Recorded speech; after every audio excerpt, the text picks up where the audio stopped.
El significado de la película autor Orfeu para leer 5 minutes publicado 31.08. 2021 actualizado 03.12.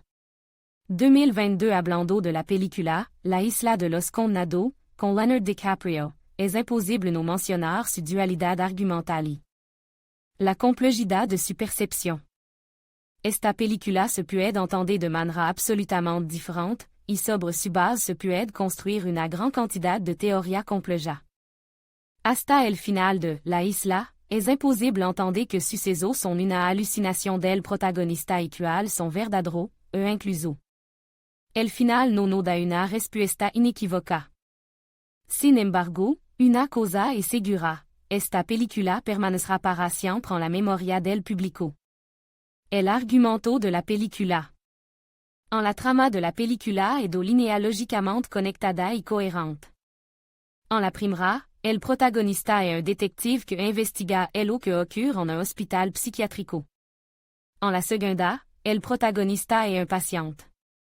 Lo que es verdad y lo que es ficción est muy difícil de entender, ambas historias se confondant y entrelazant, creando una sensación de impropiedad de lo que está sucediendo, y solo al final de la película convergent durant el desenlace, que nos da una respuesta definitiva a las preguntas que se plantea el espectador. Depuis de ver la película, las preguntas, y son muchas, permanecen, y solo se puede entender esta película hasta el final volviendo a verla repetidamente. Consejo para el espectador. Al revisitarla queda claro que, aunque la película est difficile de entender, su director, Martin Scorsese, da pista al espectador desde el principio de la historia.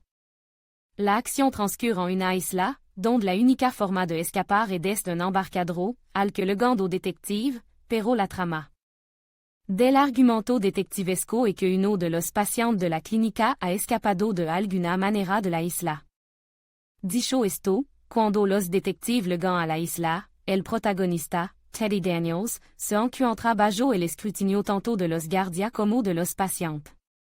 Los guardias le saludan con reslo, tenso, como si hubieran tratado con él, mientras que los pacientes, en segundo plano, le saludan. No es extraño?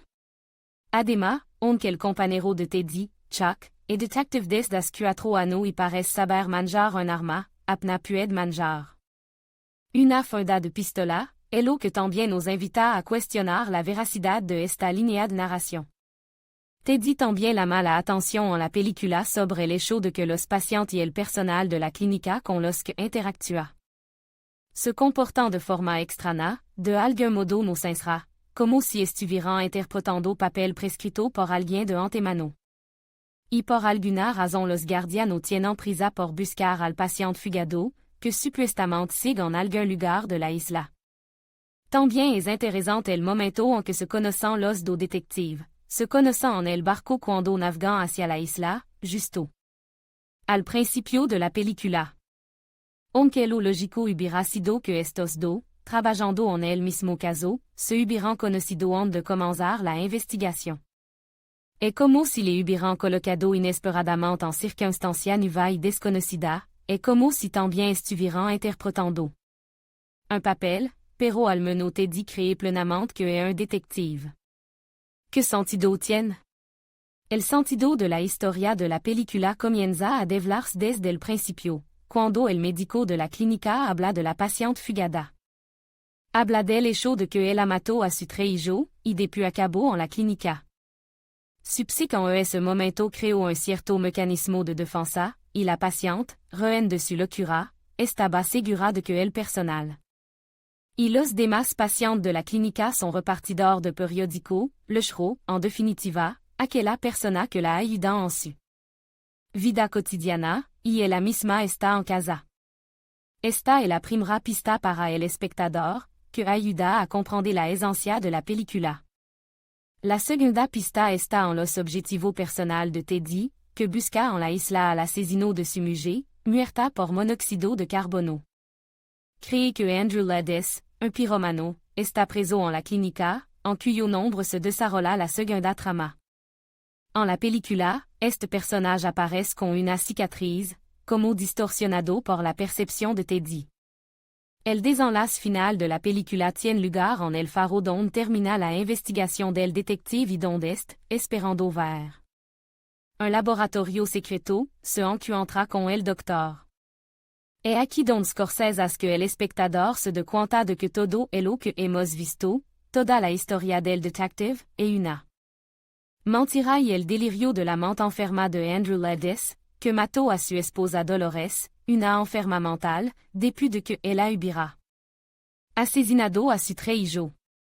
La psique de Andrew no pudo percibir adecuadamente este show, y él, al igual que el mítico paciente desaparecido, se encontró atrapado en un mundo de ilusión, en el que es detective, y se le encarga a investigar lo que ocurre en el hospital.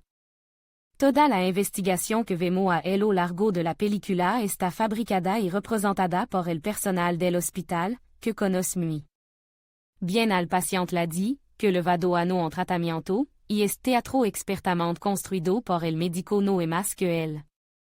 Último intento del médico antes de la lobotomía para que el paciente salga de su delirio. Y al final de la película Andrew, como vemos, se libera de su delirio, pero la culpa y la comprensión de lo que ha hecho no le dan tranquilidad, y ahora finge para sí mismo que sigue aferrado a la ilusión, solo porque considera que lo mejor es morir como un buin. Ombre, lo que le dais directamente al médico admin.